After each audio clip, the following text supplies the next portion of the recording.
All right, you degenerates, welcome back to the deep dive. Back to the bullshit. Today we're going to rip apart this whole artificial immune systems thing.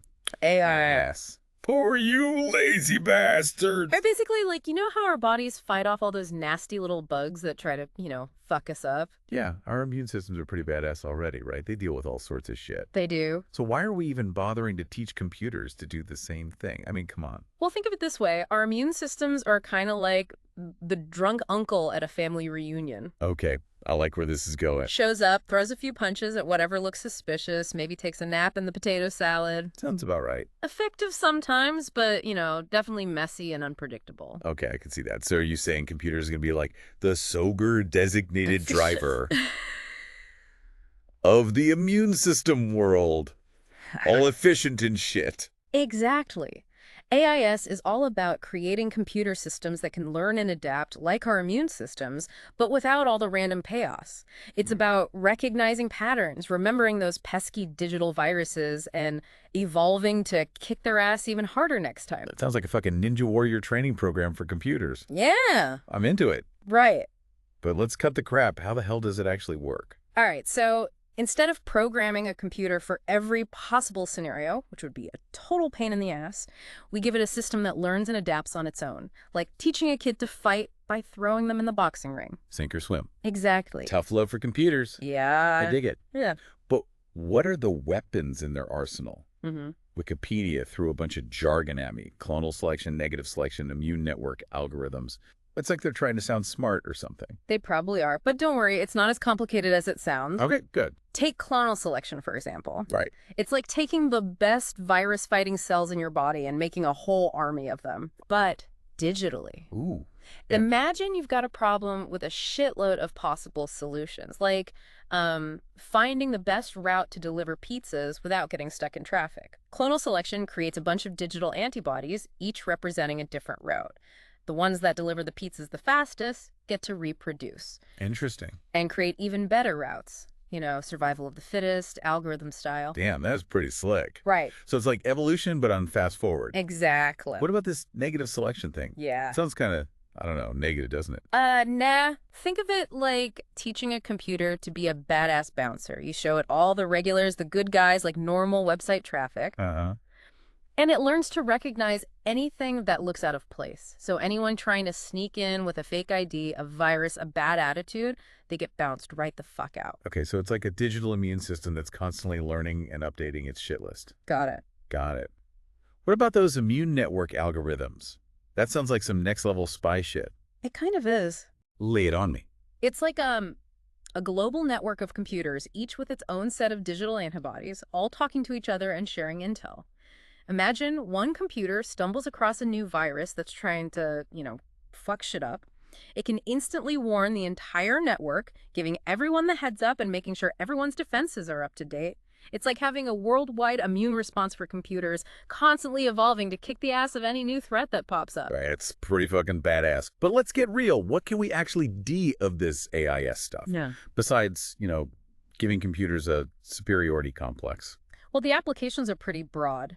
PIMI. Security is the obvious one, right? Yep. Imagine antivirus software that's not, stuck in the Stone Age, but can actually learn and adapt to new threats. It'd be like having a personal bodyguard for your computer that can, predict the moves of those pesky hackers. Oh, I like that. But it goes way beyond just keeping your computer safe. We're talking about using AIs to optimize everything from traffic flow to financial markets. Wait, hold the phone. You're telling me this shit can help me beat traffic A&D, make me rich? Potentially, yeah. I'm all ears. Okay, well, imagine applying AIs to something like, say, the stock market. Right. It's a chaotic mess.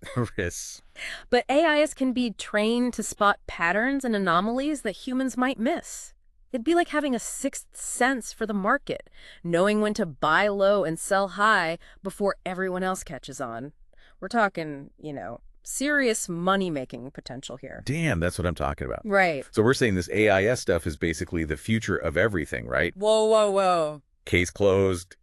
Let's all go get rich and live forever. Slow down there, cowboy. It's not that simple. Oh, come on. While AIS has a lot of potential, it's still early days. Oh, what's the catch? Well, for one thing, replicating the human immune system is harder than it sounds. It's a damn complex system. Okay. And on top of that, These AI systems need a ton of computing power. We're not talking about running this on your grandma's toaster. Fair enough. So is this AIS stuff just another hyped-up fad, or is there a chance it could actually change the game? That's the million-dollar question, isn't it? It is. The truth is, it's still too early to say for sure. There's a lot more research and development needed before we know if this is the next big thing or just another footnote in the history of computing. So you're saying there's a Mhm. chance that this could be the key to unlocking some serious AI breakthroughs. Yeah. Or it could end up as just another failed experiment in the graveyard of tech. Fuck, that's exciting and terrifying at the same time. Exactly. And that's what makes it so fascinating. It's like staring into the abyss of the future and wondering what the hell is going to stare back. Well, on that note, I think we need to top up our drinks and let this all sink in for a minute. We've covered the basics of how this AIS shit works, from cloning digital antibodies to training computers to be bouncers, but we've only just scratched the surface. When we come back, we're going to dive deeper into what this all means for the future, the potential benefits, and the risks. So stay tuned, you beautiful degenerates, because shit's about to get real. It is. All right, you degenerates. Let's keep ripping into this AIS shit. Hell yeah. Last time we talked about how this AIS stuff works, the clonal selection, the negative selection, all those digital antibodies running around like a pack of rabid chihuahuas. Right. We're talking about biomimicry for computers, stealing nature's best ideas to make our machines smarter.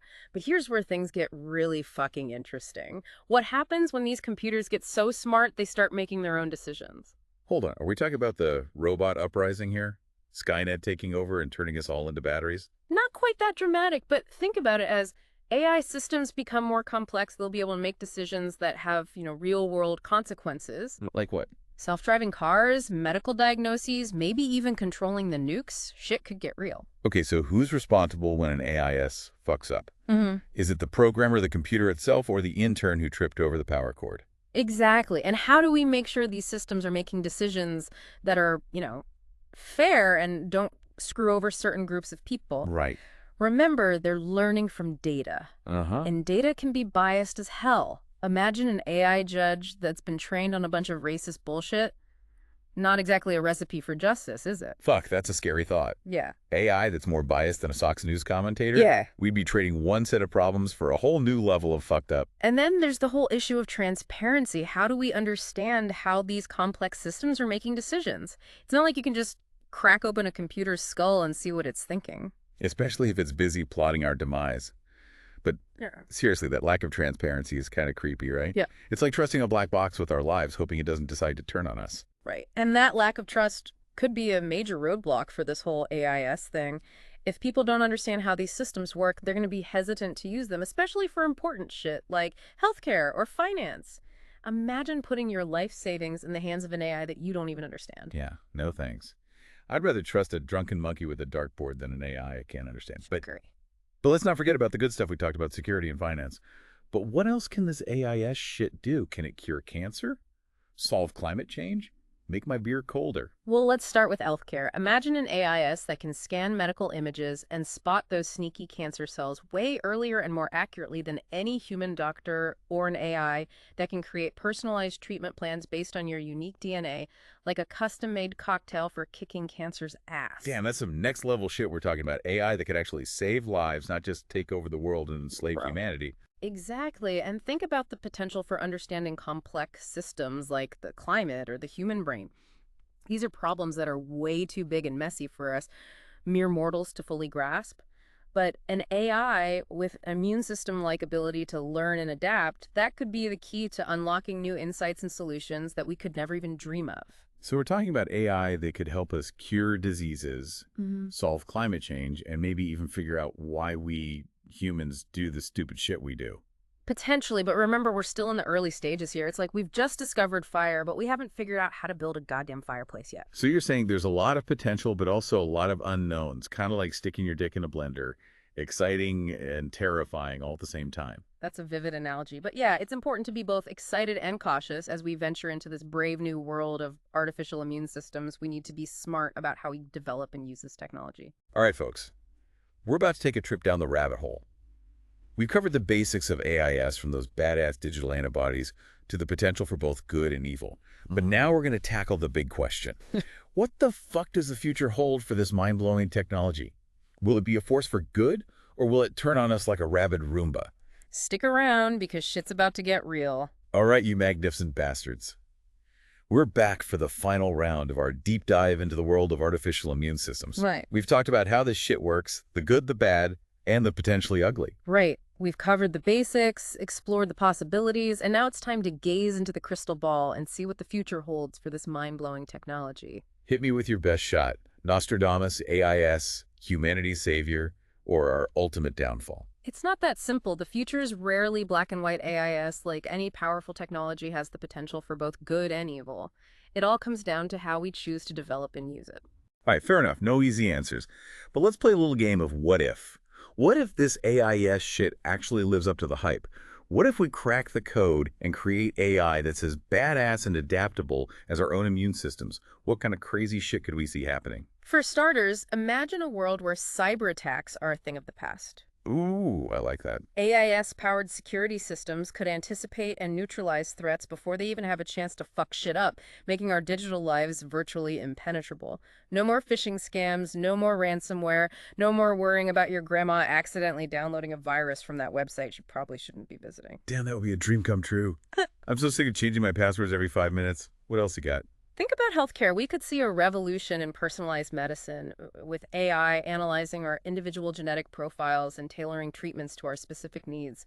Chronic diseases could become a distant memory, and we could all live longer, healthier lives. Okay, now you're talking my language, a world without disease, and with an internet that's tougher than a honey badger. Sign me the fuck up. But what about the downsides, the potential for all this to go horribly, terribly wrong? That's the million-dollar question, isn't it? The truth is there are risks involved with any technology this powerful.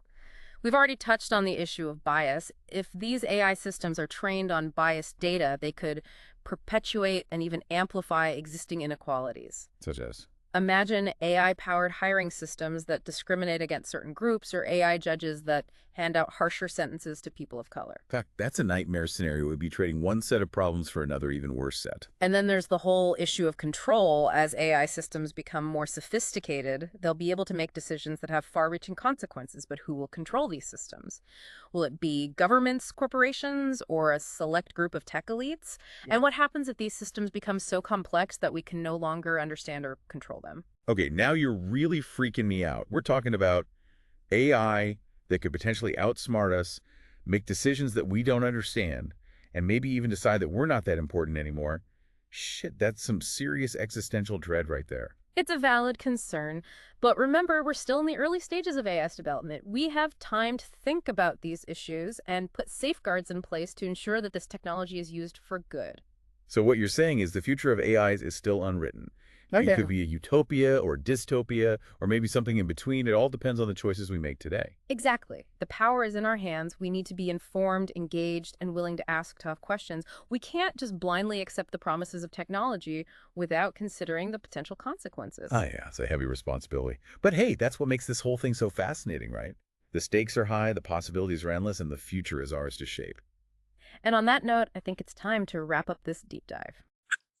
All right, you magnificent bastards. That's it for our exploration of artificial immune systems. We hope you learned a thing or two, had a few laughs, and maybe even had your mind blown a little.